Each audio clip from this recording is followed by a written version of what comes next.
Generación 30 y les doy la bienvenida a su programa Extramuros, Economía y Nación. En el presente siglo hemos presenciado el surgimiento de movimientos sociales con un carácter ideológico ecléctico que aparentan desvanecer las categorías de derecha e izquierda. En la sociedad consumista, que está ansiosa de información y por tanto presupone no identificarse con algunas de ellas, pero la realidad es otra. Seguimos inmersos en el discurso ideológico imperante de la clase dominante. El ascenso de la derecha no es novedad.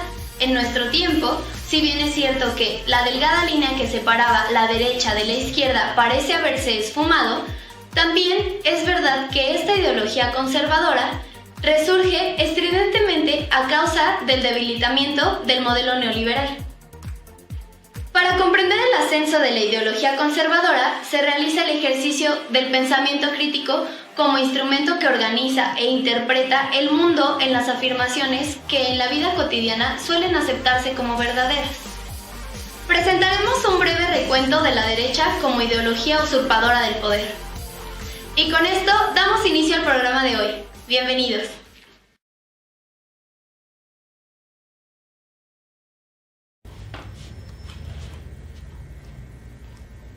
Hola, ¿qué tal? Muy buenas tardes. Bienvenidos nuevamente a una emisión más de Extramuros, Economía y Nación. El día de hoy tenemos un invitado especial. Muchas gracias por estar por aquí. A toda nuestra audiencia, muchísimas gracias por estar con nosotros cada miércoles. Bueno, el día de hoy tenemos a el maestro Luis Vicente Hernández. Bienvenido. Muchas gracias por estar aquí con nosotros. Él es egresado de la Escuela Superior de Economía del Instituto Politécnico Nacional y bueno, tiene una maestría en relaciones humanas, en humanidades, pero va como muy enfocado a la parte filosófica, ¿verdad? El tema de hoy es el resurgimiento del mal, el ascenso de las derechas del mundo. Bueno, muchas gracias por estar aquí con nosotros. Por ahí tenemos una breve reseña del historial que tienes por ahí, la experiencia. Me voy a permitir leerlo en este momento. Esteban, si por ahí me puedes poner la reseña. Ok, el maestro Luis Vicente, economista egresado de la, ya lo comenté, Escuela Superior de Economía, del Instituto Politécnico Nacional. Tiene una maestría en Humanidades con filosofía en el pensamiento crítico de la Universidad de Tepeyac.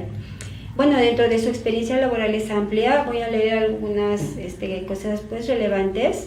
Él ha estado trabajando en la Comisión Nacional de Libros de Texto Gratuitos, en el Departamento de Admisión de Personal, en la Procuraduría Federal del Consumidor, en la Profeco, en el área de Relaciones Laborales, en el IPN, en Fideicomiso, veo que también por ahí has estado, en la Cámara de Diputados, como asesor de la Comisión Especial de la Cuenca de Burgos, en la Cámara Mexicana de la Industria de la Construcción, en el Departamento de Afiliación y Análisis Económico y en la Secretaría de Desarrollo Social, Cedesol, como analista estadístico, bueno, por decir algunas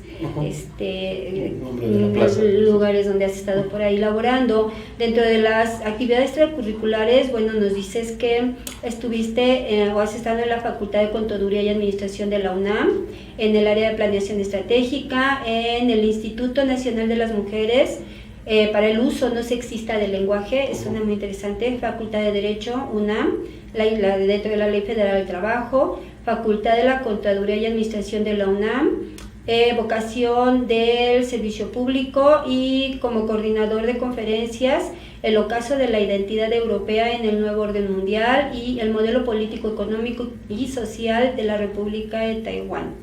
Bueno, pues muy interesante, bienvenido a tu programa. Y bueno, ahora en este momento es tuyo el escenario. Ya la introducción por ahí nos la comentó Marilyn. Muchísimas gracias, Marilyn, por este trabajo tan interesante que haces y por todo el apoyo. Gracias también por ahí a todo nuestro equipo de producción. Bueno, me gustaría mucho iniciar con una primera pregunta. Si nos puedes decir cómo se originan o de dónde vienen los términos izquierda y derecha. y bueno, el comentar esa introducción tan interesante que tú nos enviaste. Ok, mira, los términos de la derecha y la izquierda surgen en Francia en 1789. Las fechas no son exactas, como dicen los conspiranoicos, los que todo es conspiración, dicen que fue un 11 de septiembre de 1789, donde se debatía sobre la República Francesa, ¿no? O sea, después de tirar a la monarquía, qué es lo que querían, una república, seguir con una monarquía, y el término se da porque frente al juez del parlamento, por así decirlo, a la derecha se encontraban los girondinos. Es una corriente conservadora que quería todavía retener a la monarquía, que el clero es el que fiscalizara todo, y a la izquierda los jacobinos, que eran los que impulsaban el progreso, la libertad, la igualdad, la fraternidad. O sea, y eso empieza porque se caracteriza que los de la derecha eran conservadores y los de la izquierda eran liberales.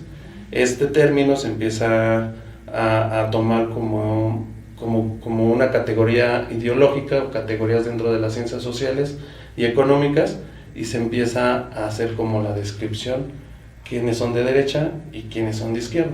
Todo esto lo vamos a andar arrastrando desde 1800 hasta nuestros días. Que en la introducción yo mencioné que ya en este tiempo la división entre izquierda y derecha ya no es tan marcado, o sea, ya es como una mezcolancia, porque hay centro-izquierda, centro-derecha, ultraizquierda, la izquierda radical, la derecha. O sea, ya son dependiendo el contexto social de cada país. Pero, todo esto, si queremos revisar, me decía un maestro en la escuela, ¿quieres ver de qué corte ideológico es cada país? Sigue de dónde sale el dinero. Entonces, siguiendo las pistas del dinero, uno se va dando cuenta de qué corte ideológico es aquí en México, cada partido político, o cada corriente social, o cada movimiento social. La característica de la derecha es esta peculiaridad, es una peculiaridad que ha tenido, que es que la iglesia siempre ha estado con los de la derecha. Pero cuando yo digo la iglesia, es la iglesia del alto clero.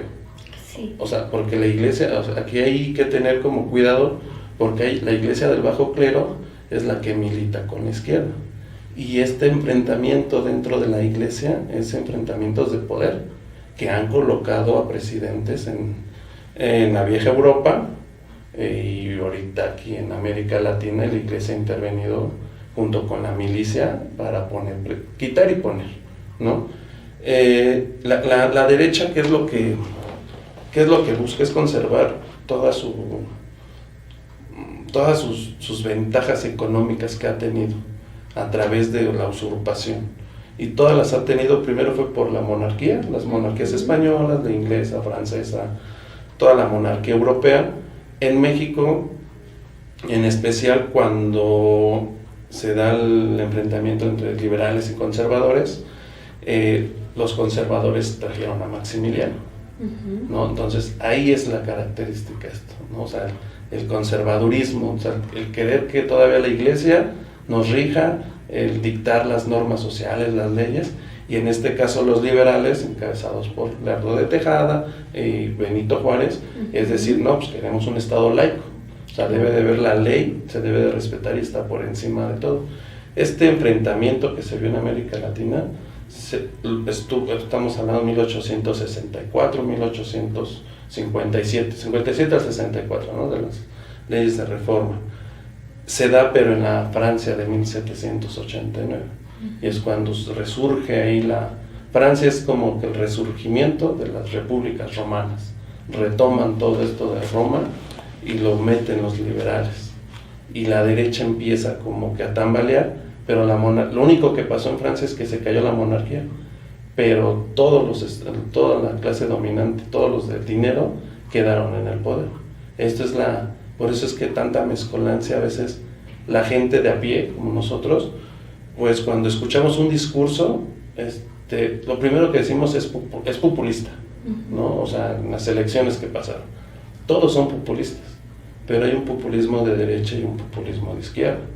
El populismo de derecha es, siempre va a ser la familia, Dios y la patria.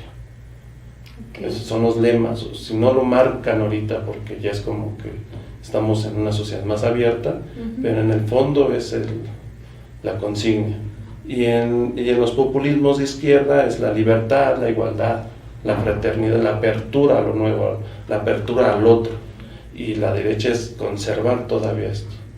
En México vemos que el PAN es uno de los ejemplos más marcados, que es el partido de derecha. En una ocasión, una conferencia que fue una plática que hubo con Rafael Barajas, el Fisgón, que es un caricaturista de La Jornada.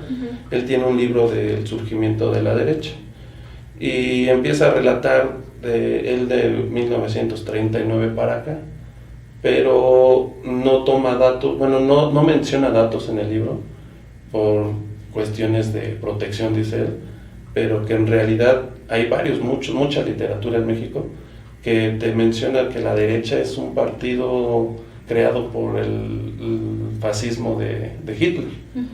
Se le conocen como las familias nazis en México, que arraigaron en Guanajuato, Puebla y Guadalajara. Qué casualidad que esos 3 estados son los más mochos de México y son donde la mayoría son panistas. Y surgen los cristeros.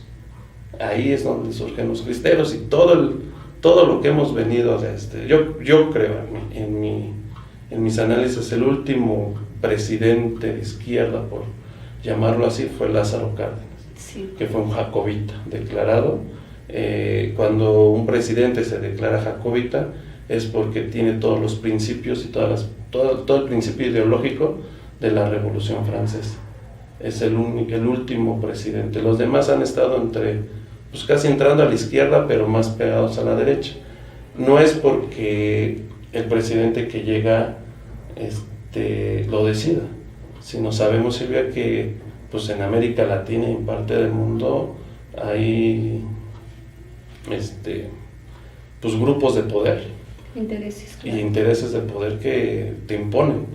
El Fondo Monetario, antes de que fuera el Tratado de Libre Comercio, el GATT, el Banco Mundial, ciertos grupos de corte muy elite, el Club Bilderberg, ¿no? O sea, que se reúnen cada año, o sea, determinan qué ideología va a imperar. Por eso en la introducción puse la clase dominante, porque puede haber una clase dominante de izquierda en algún país, una clase dominante de derecha en otro. A mí la vez que te comenté que estaría bueno hacer un programa de esto, porque me llama mucho la atención que del 2000 al 2012, por poner un ejemplo, en este periodo, en América Latina, lo que es de El Salvador para abajo, eran países de corte progresista. Entendemos el progresismo como de izquierda.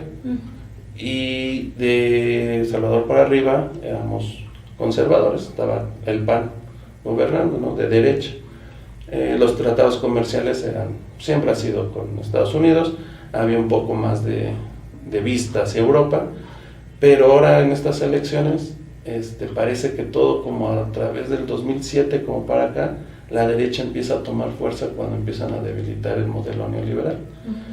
Y en México se instala un gobierno progresista de izquierda, nacionalista, que es de Andrés Manuel, y en América Latina suben todos los derechistas.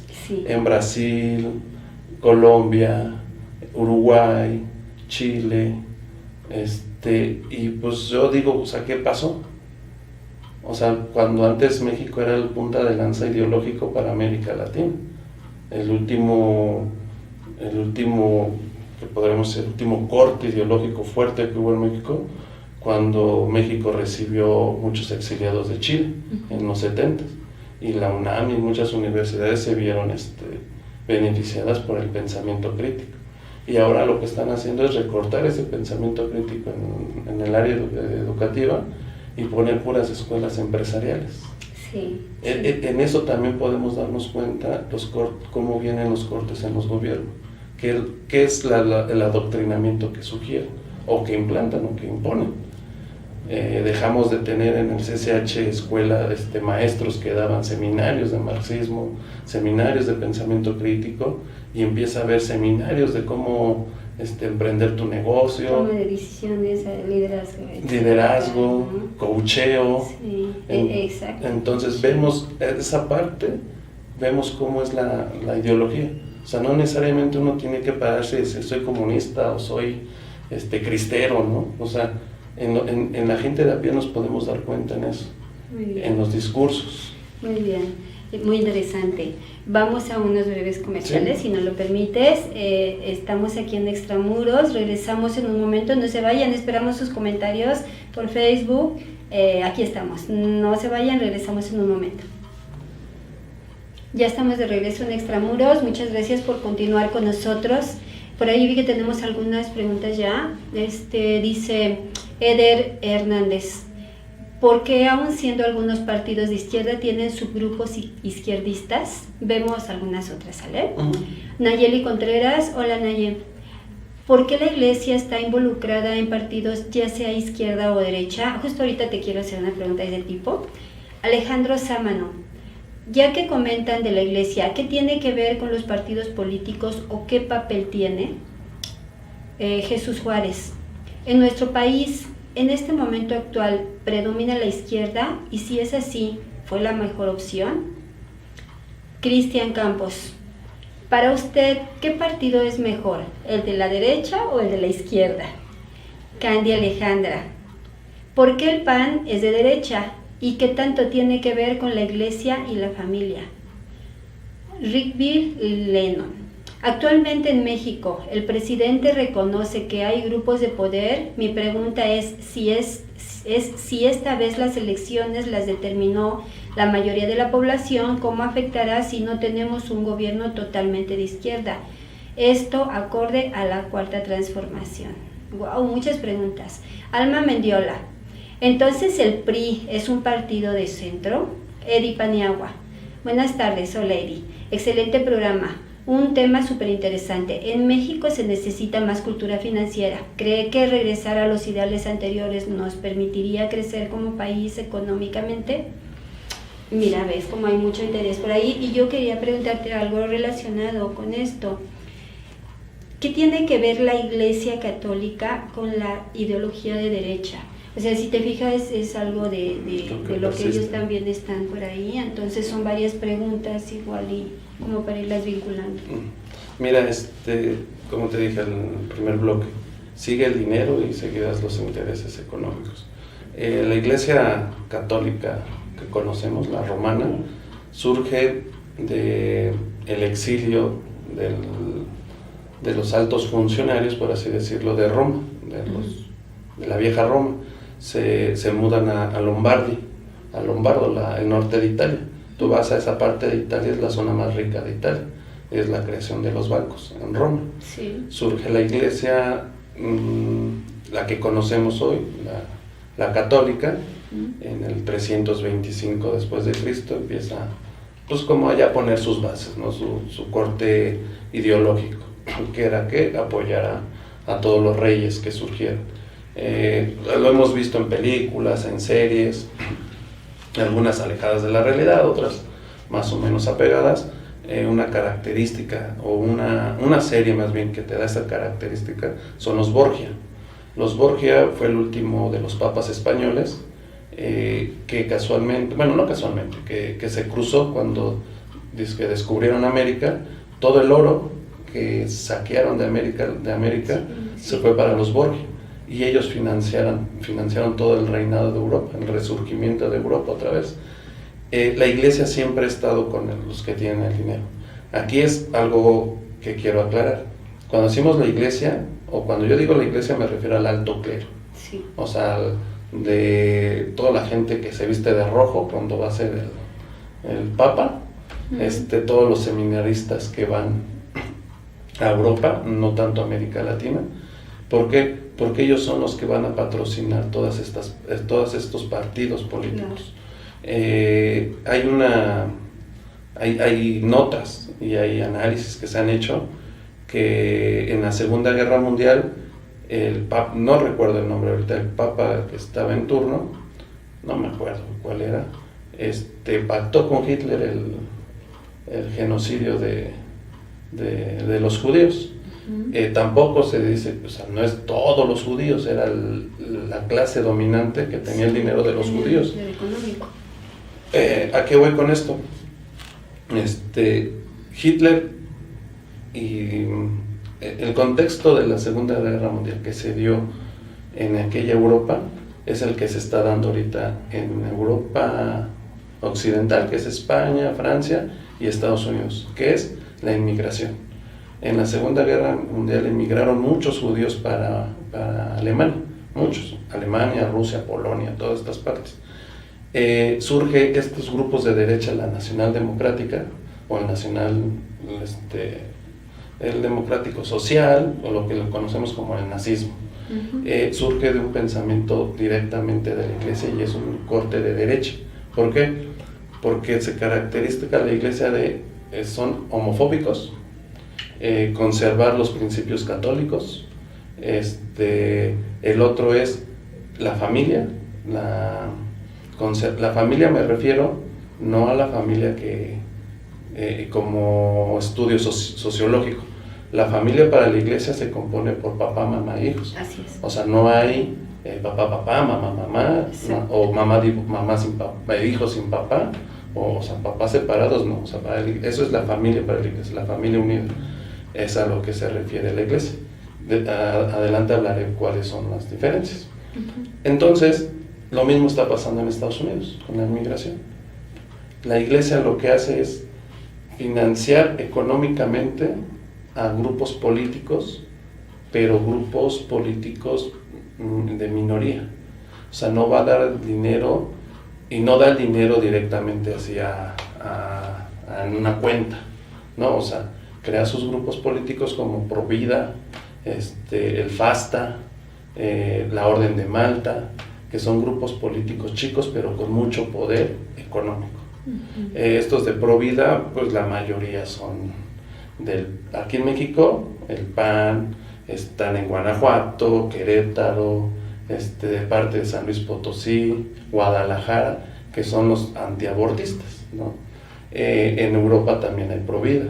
El Yunque también es de Europa, de la falange franquista, y emigra a México, es española, Caballeros de Colón, que algunos tienen principios de educación que están en La Salle, en la Ibero. O sea, debemos de checar todos estos cortes. La Iglesia, ¿por qué siempre ha sido derecha, la del alto clero?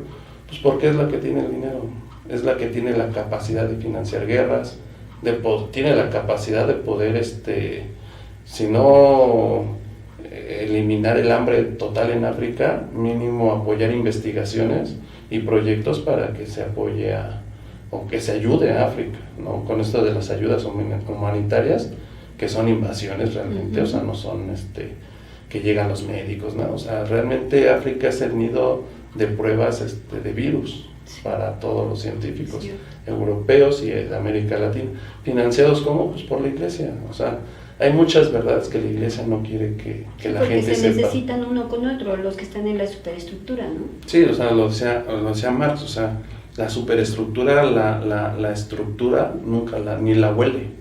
O sea, yo puedo hablar de ella, pero realmente que yo conozca a alguien de la estructura. Están ahí y ahí dejarlos, ¿no? Pero realmente son los que soportan más el sistema económico. Y son banqueros. Hay nombres, ¿no? Que dicen los Dupont, los Rockefeller, ¿no? Pero en fin, o sea, son muchas familias y son élite. O sea, la mayoría son familiares con familiares, ¿no? Son de la red de Europa, o sea, Inglaterra, las coronas. La Iglesia siempre ha estado con ellos, o sea, la Iglesia del alto clero y es la que tiene el dinero. La Iglesia del bajo clero, pues ha estado que en guerrillas en el Frente Nacional de Liberación en Salvador, en Chiapas, en Colombia, pero, o sea, es un sacerdote que lo mandaron a tal iglesia hasta allá, y pues tiene que hacer doctrina social eclesiástica, y ahí sí aplican los principios de la iglesia pobre, ¿no? O sea, el padre a lo mejor da clases a niños o les enseña sus aspectos éticos y morales apegados a la iglesia, pero conforme al contexto social. Pero pues un sacerdote, un Norberto Rivera, que le descubrieron cuántas cosas, o sea, ¿qué podía dar? O sea, al contrario, o sea, cada domingo opinaba a favor del PAN y oremos por nuestro presidente Calderón, por nuestro presidente, o sea, más tajante no podía ser. Calderón hizo una reforma a la Constitución para permitir la participación eclesiástica en México. Cuando Benito Juárez, pues lo primero que hizo fue dividir, o sea, fue separar al Estado de la Iglesia. Y esa fue la lucha constante. Los cristeros se levantaron por eso, ¿no? O sea, porque querían otra vez que la Iglesia tomara las riendas en el gobierno. Y pues Calles cerró iglesias y a Calles lo satanizan, ¿no? De que quemó a Cristo, sacó a padres. Pero sí, o sea, sí padre, sí, pero padre del alto clero, o sea, no tengo los nombres, pero va por grados. Y realmente yo admiro a Calles el valor que tuvo para cerrar iglesias, siendo que somos un país extremadamente católico. Sí. O sea, la iglesia siempre sigan este discurso y van a ver, hay en los 80s, se le conoció como el banquero de Dios, a Roberto Calvi. Descubrieron en Italia las investigaciones policíacas, todo lo que pasó, descubrieron que la iglesia lavaba el dinero. La película El Padrino, la 1, retrata, o sea, fielmente cómo lavaba el dinero la iglesia, con el narcotráfico de la Cosa Nostra, que eran los mafiosos de aquella época, ¿no? De los 80s. Y la iglesia, por ahí lavaban el dinero por la iglesia y salió, y buscan en internet y están las noticias y los periódicos, los tabloids, las portadas donde dice que era el banquero de Dios, porque realmente él es el que tenía acceso al Banco del Vaticano y por medio del Banco del Vaticano lavaban el dinero de la mafia siciliana. Cosa que pues en México pues es casi lo mismo, ¿no? O sea, la declaración que hizo Chapo, ¿no? Que dio dinero a Peña Nieto para que lo dejara trabajar. Obvio, el dinero no va por ahí, sino se va por cuestiones sociales, y quien capta esas cuestiones sociales es la iglesia. O sea, siempre hay que ver el flujo del dinero y te va a llevar siempre a los bancos, a la iglesia o al gobierno de derechas. Wow, mira, es interesante saber esto, ¿no? Por ahí de las preguntas que teníamos, Esteban, yo creo que ya abordamos algunas de manera global. Por ahí teníamos algo acerca de la situación actual. Dice, ¿cómo saber qué partido es mejor? Nuestro presidente está en izquierda o derecha. En la última, Andrés Manuel es progresista, de corte nacionalista. Lo podemos ver por todo en este proceso, sus políticas públicas que está haciendo son de corte nacionalista, algo que ya hacía falta en México, la verdad, sin echarle porras o halagos, pero como economista ya hacía falta que el Estado otra vez recuperara todas las zonas estratégicas de México, que era Pemex, Comisión Federal y la educación. Sí. Yo no lo puedo catalogar como de izquierda porque no tiene esta apertura todavía a nuevos grupos sociales, ¿no? O sea, tiene 2 meses gobernando y ya se le fueron a huelga en el norte, ¿no? Y la mayoría de esa huelga es apoyada por el Partido Comunista de México. Entonces no ha habido mucha apertura de los medios y de él para darle voz al Partido Comunista y ver qué es las demandas, ¿no? A final de cuentas, aquí en México, como dicen en España, sigue dominando la patronal, ¿no? O sea, los patrones siguen la Cámara, lo que es la Cámara Industrial, la Cámara de Empresarios en México, pues es la que sigue dictando cuánto te van a pagar y qué derechos tienes, todo, ¿no? Sí, claro. O sea, todavía no, o más bien, todavía no podemos regresar a estos principios, pues no marxistas, principios sociales de que el trabajador se ha ganado, ¿no? Para el buen vivir. O sea, para respetar las 8 horas de trabajo, porque venías platicando, entras a las 9 y sales y no te lo pagan, pero quieres ser productivo, o sea, te quieren productivo, sano, todos los días bien temprano, todos los días bien tarde, y tu vida social, la recreación. Ok, muchas gracias. Ahorita regresamos con Sí, un tema sí. interesante. Vamos a unos breves comerciales. Esto es Extramuros, no se vayan. Regresamos en un momento. Muchas gracias, ya estamos de regreso aquí en Extramuros. Es impresionante cuántas preguntas tenemos y comentarios por ahí.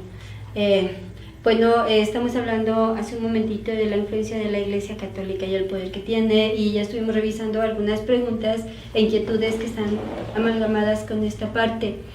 Sí, por ahí tenemos algunas otras. Monse, Israel, porque la Iglesia tiene tanto poder sobre el mundo, de eso ya lo habíamos platicado hace un momentito. Se puede decir que la Iglesia propone prácticamente a los candidatos. La Iglesia del alto clero tiene el poder adquisitivo para tomar decisiones. Ajá, tenemos por ahí algunas otras, Esteban, estas ya las habíamos checado por ahí.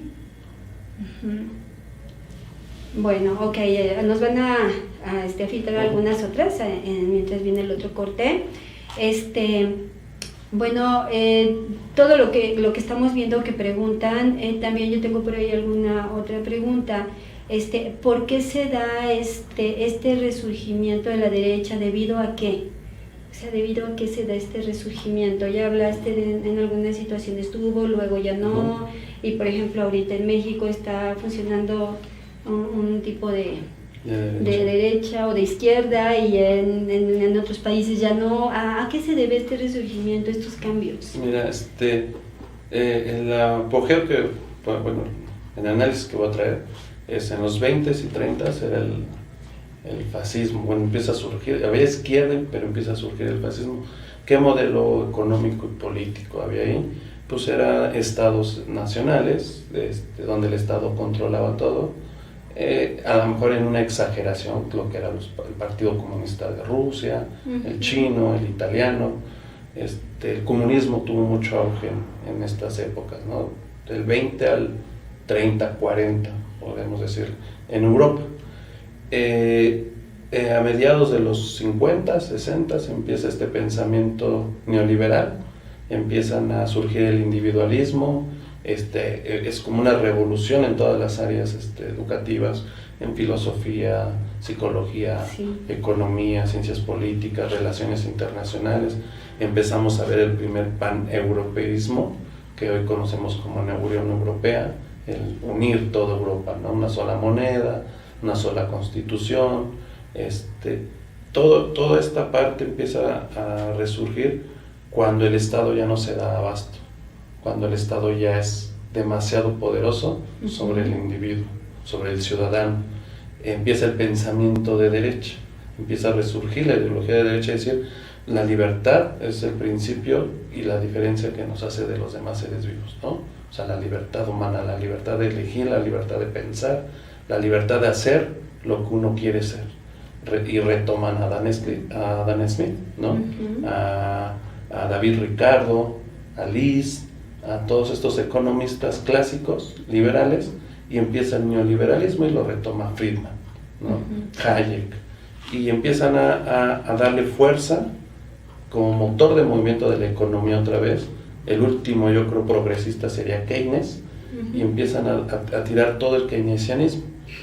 El primer movimiento fue el movimiento económico, empezar a privatizar, empezar a hacer empresas privadas, independientes del Estado, que hasta ahí yo no tengo ninguna queja, nada, porque era como dar la oportunidad de que el país, que se tuviera este modelo, se quitara tanto peso del Estado, ¿no? Tanto control que tenía el Estado. Pero también llega el exceso, y el exceso lo llamamos neoliberalismo, que era privatizar todo, pensiones, educación, el agua, o sea, todo. Y la primer prueba fue en Santiago de Chile, con Pinochet. Se manda a la Junta Militar, es un dato que quería comentar. A Chile lo apoya el FASTA, que es déjame acuerdo el nombre, es Fraternidad de Agrupaciones de Santo Tomás de Aquino. Así, cuando Santo Tomás. Apoyan, es un grupo religioso católico de corte de la iglesia, apoya a Pinochet para dar el golpe de Estado a Allende. ¿Cómo lo apoyan? A través de la iglesia se empiezan a infiltrar militares vestidos de sacerdotes para poder cercar todo la capital de Chile, tumbar el gobierno de Salvador Allende, que era un gobierno socialista, y poner a un militar dictador. Lo mismo pasa en Argentina con Videla, se llama, creo, la Operación Libia se llamó. Utilizan también al FASTA y a Provida para infiltrar a los militares y surge la dictadura argentina.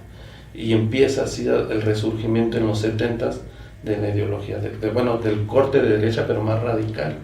Radical, cuando hablamos más radical, es porque ya está en el poder un presidente, un dictador como Chilo Videla, que se encomiendan a Dios y sus saludos es patria, propiedad y familia, y empiezan a hacer todo este discurso que por medio de Dios y porque Dios así lo quiso, ellos están ahí. Y es un corte donde en Chile se vio las privatizaciones de todo, y hasta hace 2 años vemos o escuchábamos todavía marchas o protestas de chavos de educación de secundaria donde pues no querían que les privatizaran la educación, ¿no? Allá se les llama el sistema voucher, donde el Estado apoya con dinero, o las empresas privadas apoyan con dinero al joven, pero se casan para siempre con los intereses con la empresa, ¿no? En Europa resurge con el neoliberalismo. En Europa es más ligero, el Estado está un poco más protector, más vigilante, no protector, vigila más, pero, hay cuatro países donde surge la derecha, y surge a través que los gobiernos siguen teniendo, sí, a lo mejor hay un presidente de corte socialista, ¿no?, que fue el pasado, que estuvo en Francia, pero todos sus asesores, los gabinetes son, la mayoría es de derecha, los partidos de derecha, es como aquí en México, ¿no? O sea, a lo mejor había un presidente de derecha con Calderón, pero a lo mejor en la Cámara de Diputados la mayoría era de izquierda, ¿no?, de Morena, del PRD o PT, ¿no? O sea, algo similar en estos países. Los países que hasta ahorita están dando de qué hablar en este corte ideológico es Grecia, Alemania, Francia e Italia. ¿Por qué? ¿Cuál es la característica de estos? En Grecia, en la crisis del 2010, que se llama la Troika, él fue promovido por un grupo que se llama el Amanecer Dorado. Es un grupo que surge en los 80s, de un movimiento neofascista, así se llama, y que tuvo mucho apoyo de Ucrania, de los Cabezas Rapadas, de otro movimiento neofascista, de que surge en Europa, pasa a Grecia, esta parte de Grecia, y la casualidad es que cuando van a votaciones, Amanecer Dorado lo votan el 70% de la población. No llega a la presidencia, pero llegó a las cámaras, donde pueden tomar decisiones. Sí. Viene Alemania con Angela Merkel y lo respaldan los partidos de la socialdemócrata, que es el partido nazi en Alemania. Hubo mucha controversia por llamarse así. De hecho, salió en los medios, por internet, radio, todo, donde se metía que no, que ya no le pusieran así el partido, esa abreviatura nazi, y se queda como el PND, algo así se llama, Partido Nacional Demócrata, pero la raíz es el nazismo. En Francia es el Frente Nacional, donde está Macron, el presidente ahorita, que compite con Le Pen. Le Pen es una diputada ahorita, quedó, pero está la mayoría de su partido, el Frente Nacional, que es de corte fascista. Y ella lo declara. Tengo una nota donde en una propaganda que dan, dice: soy fascista y ayudo a la gente. O sea, literalmente en Italia, en Francia es como que no común, pero está resurgiendo ya la derecha más radical. Y el caso más, el más reciente y polémico es en Italia. En el año pasado, en el 2017, la nieta de Mussolini, de Benito Mussolini, Alexandra Mussolini, coordina la bancada de ultraderecha, y ella está proponiendo llegar al poder con el corte fascista de su abuelo. Entonces, estos 4 países en Europa son los que están llevando la batuta de la ultraderecha. No hago pronósticos, no soy vidente, pero si siguen así las cosas, en el 2021 o 22, la mayoría de Europa va a tener países de corte fascista. ¿Qué problemas vienen? Todas las inmigraciones que están pasando de Siria, Libia, Yemen, toda la guerra del Medio Oriente, se están yendo a Europa. El racismo está creciendo en demasía, mucho racismo, y va a pasar lo mismo que pasó en la Segunda Guerra Mundial. ¿Por qué? Porque los fascistas lo que dicen es: no queremos inmigrantes, el trabajo es para los de mi país, corramos a los inmigrantes. Lo mismo que está haciendo Trump. Trump es un fascista de corte radical al decir que el trabajo primero para los estadounidenses, y después, si no están muertos, para los demás. O sea, están ya segregando y separando. Ok, interesante. Vamos nuevamente, esto se está yendo pero rapidísimo. Vamos nuevamente a unos breves comerciales y regresamos en un momento con ustedes. Esto es Extramuros, por ahí esperamos sus comentarios, sus preguntas. Regresamos en un momento. Gracias, ya estamos aquí de regreso en Extramuros. Sigan mandando por ahí sus mensajes, tenemos muchos, ¿no? Hay mucha inquietud. Sí. Bueno, retomamos un poquito, mientras por ahí nos buscan algunos otros comentarios, retomamos un poquito lo que estábamos mencionando hace un momentito. Ajá. Ok. Bueno, del resurgimiento de la derecha y todo. Entonces, con el neoliberalismo ahorita, pues está, no hacia su fin, pero vemos que ya está en picada, lo que le llaman las curvas de Kondratiev, que es la curva A cuando todo es abundancia, y curva B cuando todo ya está en crisis, bueno, va para picada, en crisis.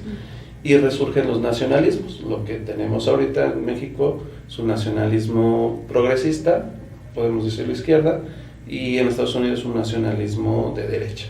Los dos son nacionalismos, pero la diferencia es que un nacionalismo progresista está abierto a la apertura, ya la expresión. ¿Qué es esto?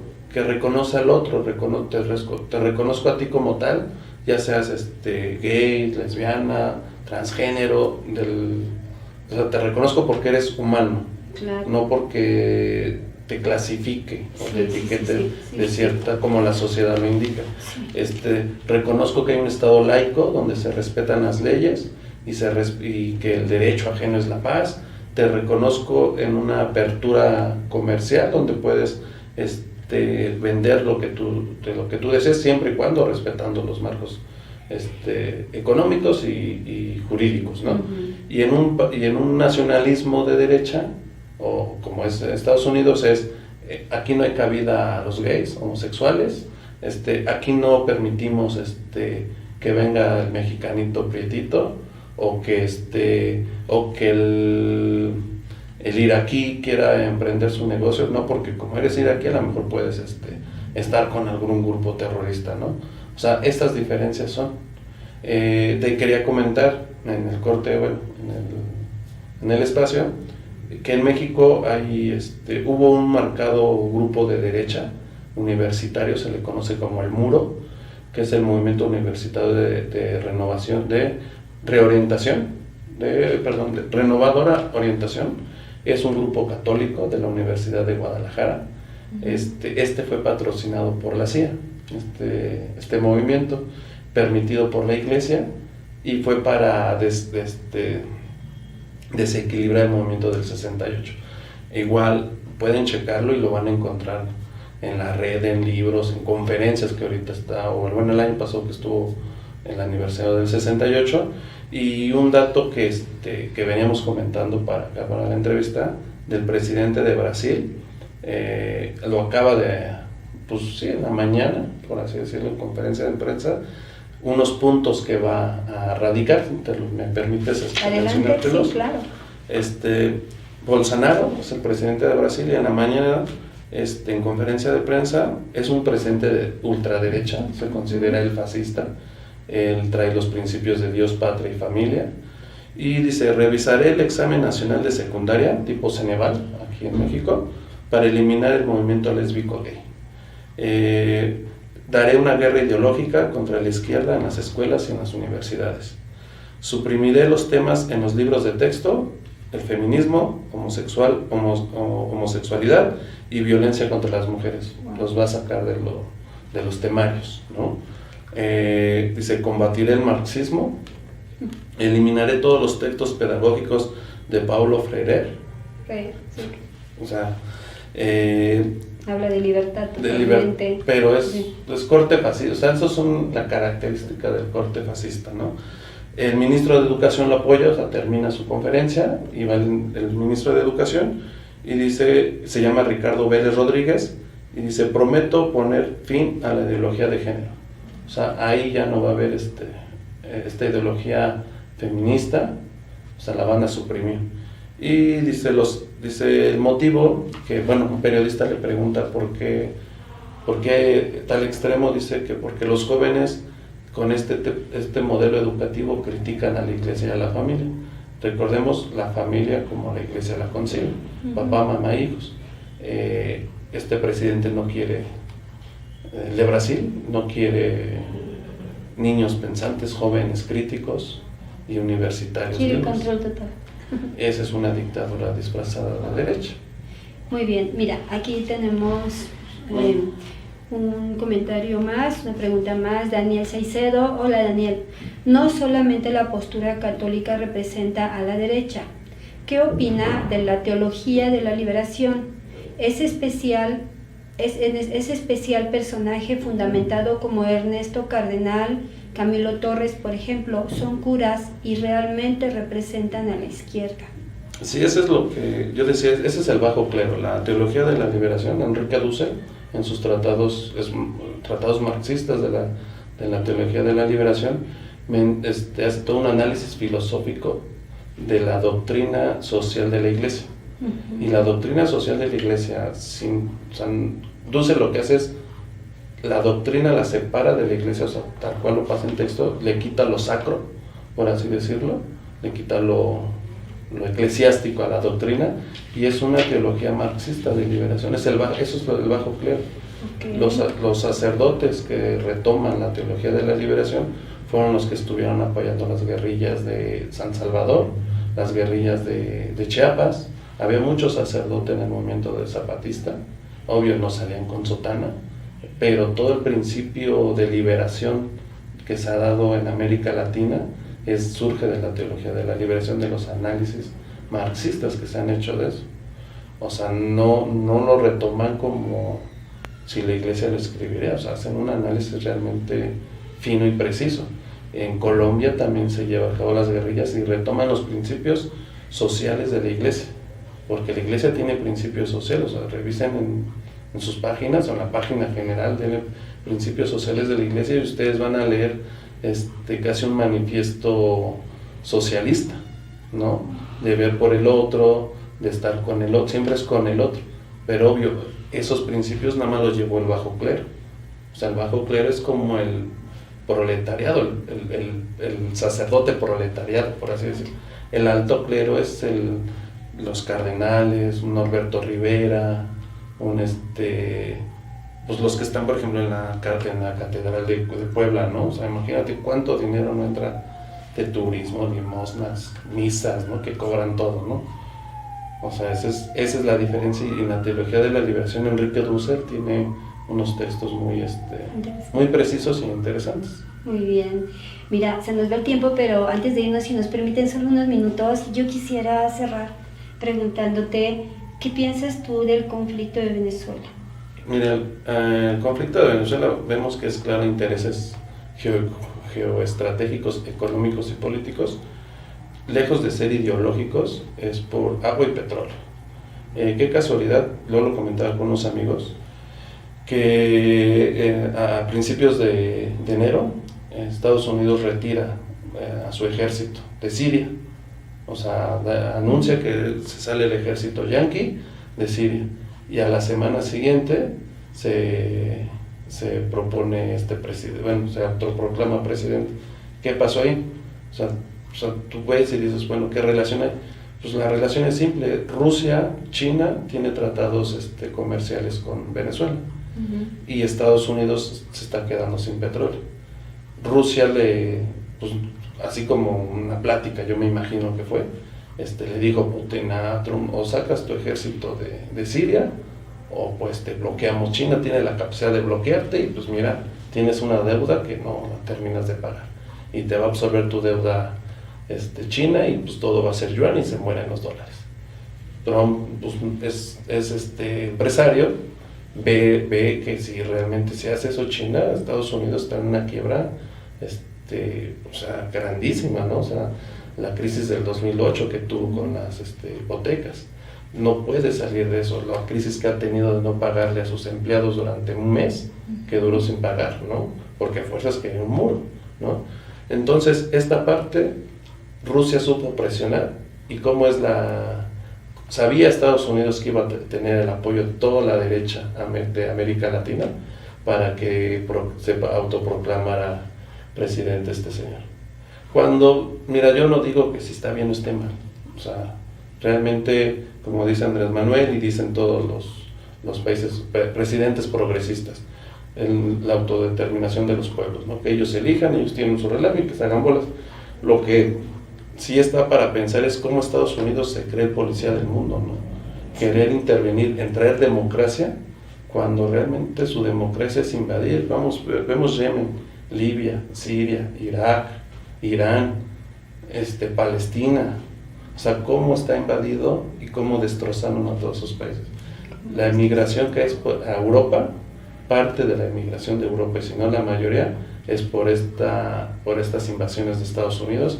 Y, o sea, decimos Estados Unidos, pero realmente es Francia, Italia, España, Israel, Estados Unidos, Alemania. O sea, qué casual que todos los países que gobiernan a la derecha invaden a otros países. Muy bien. Híjole, qué interesante. Es bien común que estoy trayendo 2 veces al mismo experto. Yo creo que lo vamos a tener que hacer contigo si lo aceptas, porque sí, es un mundo de comentarios por ahí, de dudas. Estaba platicando, quiero comentarles que estaba platicando con el maestro. Él tiene mucha información muy interesante, por ahí les va a recomendar títulos, autores, los va a poner en el muro, chéquenlo por ahí. Creo que eso es importantísimo para la parte cultural, incluso, ¿no? De conocimiento cultural.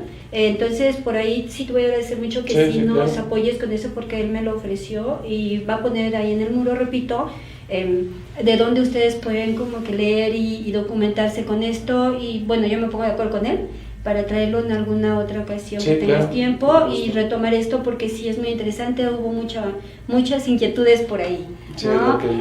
Bueno, ya nos fuimos un poquito con el tiempo. Nada más me gustaría que concluyeras así con algo breve, una frase breve, para ya despedirnos de nuestra audiencia.